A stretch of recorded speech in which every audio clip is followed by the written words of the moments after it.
사랑하는 형제 자매 여러분, 오늘은 2020년 12월 9일 대림절 둘째 주간 수요일 아침입니다.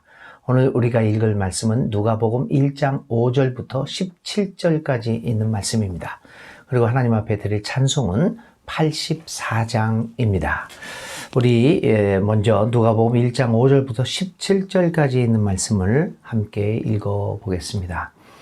유대왕 헤롯 때에 아비야조에 배속된 제사장으로서 사가랴라고 하는 사람이 있었다. 그의 아내는 아론의 자손인데 이름은 엘리사벳이다. 그 두 사람은 다 하나님 앞에서 의로운 사람이어서 주님의 모든 계명과 규율을 흠잡을 데 없이 잘 지켰다. 그런데 그들에게는 자녀가 없었다. 엘리사벳이 임신을 하지 못하는 여자이고 두 사람은 다 나이가 많았기 때문이다. 사가랴가 자기 조의 차례가 되어서 하나님 앞에서 제사장의 직분을 담당하게 되었다.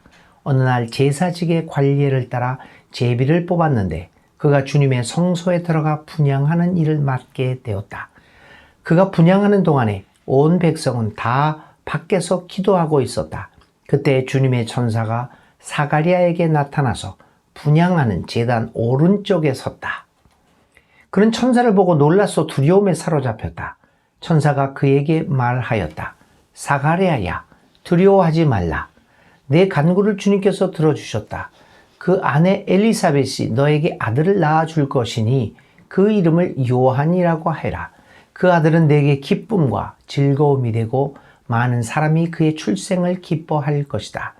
그는 주님께서 보시기에 큰 인물이 될 것이다. 그는 포도주와 독한 술을 입에 대지 않을 것이요 어머니 뱃속에 있을 때부터 성령을 충만하게 받을 것이며 이스라엘 자손 가운데서 많은 사람을 그들의 주 하나님께로 돌아오게 할 것이다. 그는 또한 엘리야의 심령과 능력을 가지고 주님보다 앞서 와서 부모의 마음을 자녀에게로 돌아오게 하고 거역하는 자들을 의인의 지혜의 길로 돌아서게 해서 주님을 맞이할 준비가 된 백성을 마련할 것이다. 아멘. 주님의 기록된 말씀입니다.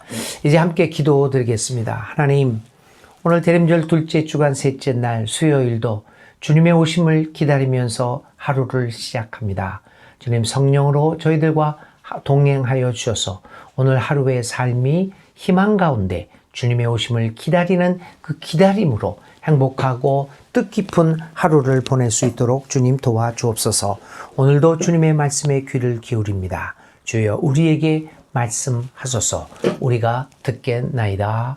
아멘. 오늘 우리가 읽은 말씀은 어떤 한 아이의 탄생에 대한 예고입니다. 제사장 집안이었던 사가랴하고 그 아내 엘리사벳에게서 일어난 일을 기록을 하고 있습니다. 근데 이 엘리사벳과 이 사가랴의 이 부부 사이에 어떤 일이 발생하고 있습니까? 자녀가 없는 문제가 있었다는 것입니다. 자녀가 없다라고 하는 것은 당시에 있어서 상당히 부담스러운 일이었습니다. 자녀가 없다든지 건강이 나쁜다든지 망한다든지 일이 잘 안 풀린다든지 이런 것들 당시의 사람들은 많은 경우 그 사람들이 하나님 앞에 죄를 지은 죄인이기 때문에 그들에게 하나님의 징벌이 임했기 때문에 그러한 것이다 라고 하는 것들을 이렇게 알고 있었습니다. 그런데 과연 성경은 그런 문제에 있어서 어떻게 이야기를 하고 있는가요? 오늘 하나님의 말씀은 자식이 없는 사가랴하고 엘리사벳이라는 사람이 자식이 없는 이유를 그렇게 설명하지 않습니다. 단순히 나이가 많았기 때문이다 라고 하는 말로 정리를 하고 있습니다. 그럼에도 불구하고 이 두 사람은 오늘의 기록된 말씀에 의하면 하나님 앞에서 의로운 사람이었음을 분명하게 성경은 기록하고 있습니다. 그뿐만 아니라 이 두 사람은 하나님 앞에서 주님의 모든 계명과 규율을 흠잡을 데 없이 잘 지켰던 사람이라고 이야기를 합니다. 이런 단순한 어떻게 보면 간단한 기록을 통해서 당시의 사람들이 생각하고 있던 의인과 또 하나님의 심판, 징벌에 대한 그 개념들을 상당히 뒤바뀌어 놓고 있음을 볼 수가 있습니다. 그들에게 아이가 없었던 것은 그들의 잘못이 아니었습니다. 그것은 그들에게서 그냥 일상적으로 일어날 수 있는 일이었음을 우리는 보게 됩니다. 하여간 이 사가랴와 엘리사벳에게 이 아이가 없었습니다.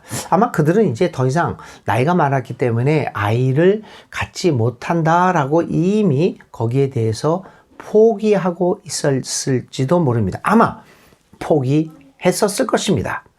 그런데 어느 날 이 사가랴가 하나님 앞에서 주님의 성소에 들어가 분향하는 일을 맡게 되었습니다. 제사장으로서, 제사장들이 많았는데 그렇게 그 제사장으로서 이 분향하는 일을 맡게 된 것은 굉장히 영광스러운 일이었습니다. 그래서 그가 성소에 들어가 분향하는 동안에 이 백성들은 다 밖에서 기도하고 있었습니다. 그때 그 분향 장소에서 주님의 천사가 사가랴에게 나타납니다. 그리고 말을 하는 것이죠. 너희에게 아이가 있을 것이다. 이렇게 자세하게 이야기를 하고 있습니다. 사가랴와 엘리사벳은 정말 놀라운 그 경험을 하게 되었죠. 여기 보면은 그가 천사의 12절에 우리가 한번 봅시다.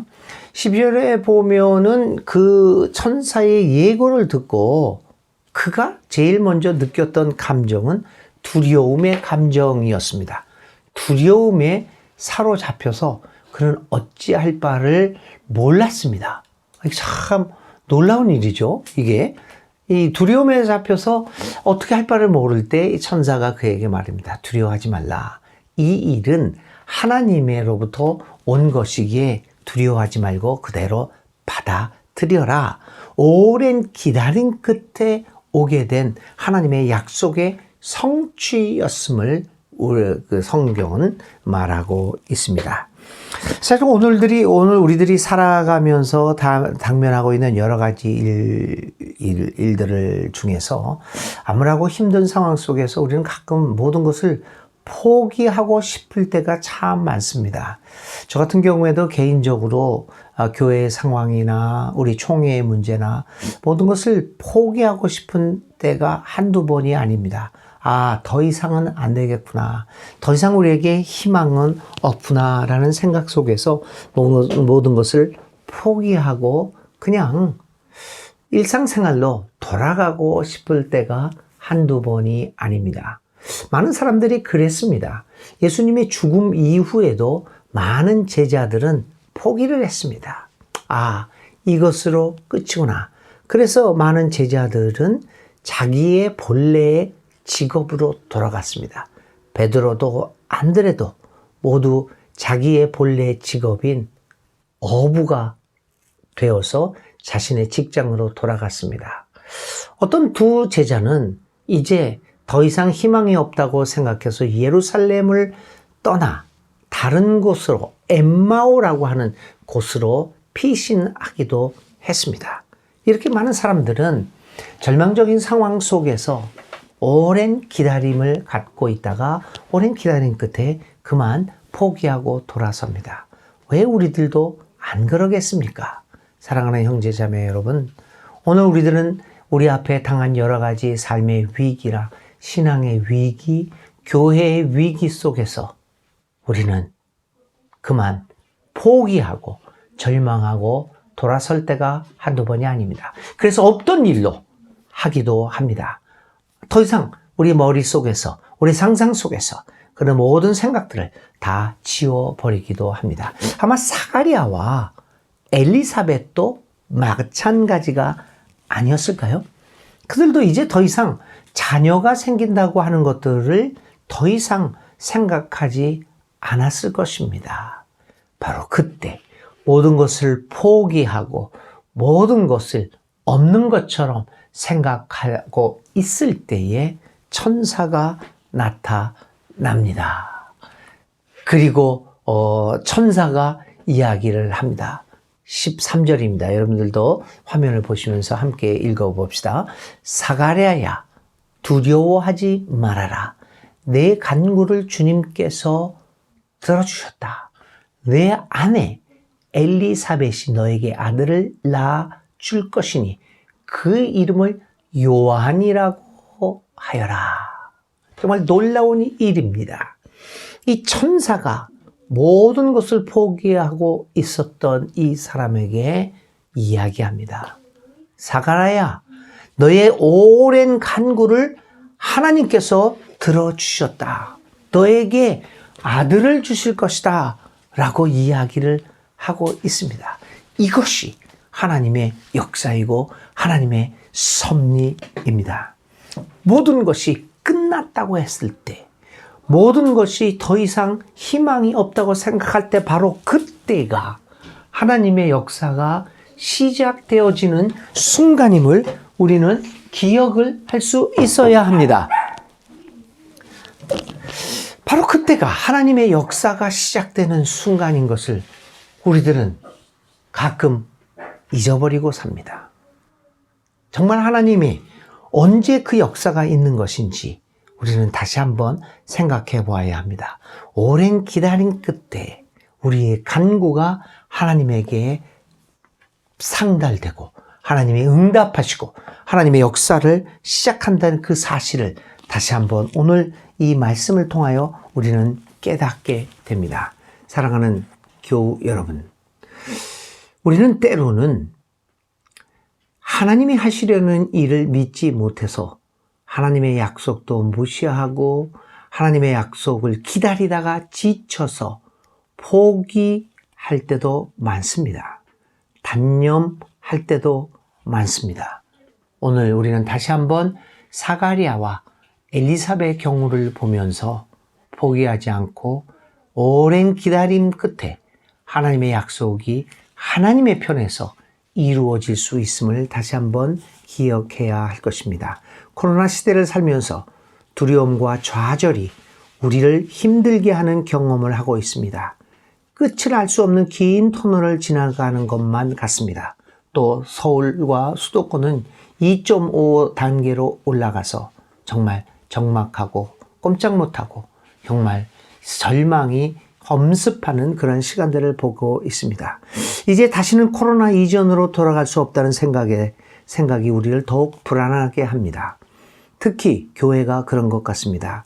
세상보다 더 불안해하고 세상보다 더 조급해하는, 그래서 세상보다도 더 신경질적인 반응을 세상 사람들에게 고스란히 우리는 비치고 있는 것은 아닌지 모르겠습니다. 교회가 예수 그리스도의 몸이라는 사실, 교회의 머리가 예수 그리스도라는 사실을 까맣게 잊고 있거나 아예 믿지 않는 것처럼 보이기도 합니다. 교우 여러분, 어렵고 힘든 시대를 살아가면서 교회와 그리스도인들이 꼭 기억해야 할 것이 있습니다. 그것은 하나님께서 우리를 지키시고 또 우리를 구원하실 것이라는 말씀입니다. 절망이 깊어지는 바로 그 순간 천사가 갑자기 나타나서 우리 오른편에 서 있을 것입니다. 그리고 그가 말하는 것을 들을 것입니다. 두려워하지 말아라.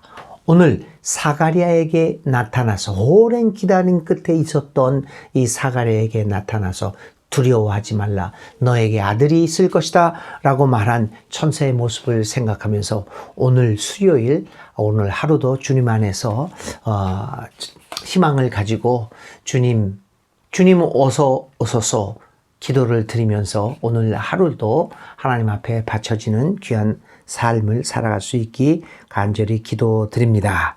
자, 오늘의 기도 드리겠습니다. 오늘의 말씀의 가장 중요한 핵심은 하나님의 역사이십니다. 오랜 기다림 끝에 하나님의 역사가 나타난다. 이 말을 붙들고 하루 성찬해 나가면서 하루를 보내시기 바랍니다. 오늘의 기도 드리겠습니다. 끝까지 우리를 사랑하시는 하나님, 어렵고 힘들 때에도 하나님의 신실하심을 의심하지 말고 믿음으로 인내하며 소망 가운데 살게 하옵소서. 예수 그리스도의 이름으로 기도를 드립니다. 아멘. 예, 오늘의 실천은요, 오랜 기다림 끝에 우리가 절망했을 때 불현듯이 경험했던 하나님의 도우심이 있었는가, 예전의 기억들을 되살려 보면서 그 하나님 앞에 감사의 기도를 올리는 실천을 하시기 바랍니다. 12월 9일 오늘 수요일도 하나님의 은혜 가운데서 행복하고 건강한, 그리고 코로나19 위기 속에서 잘 견뎌내는 사랑하는 형제 자매 여러분 되시기를 바랍니다.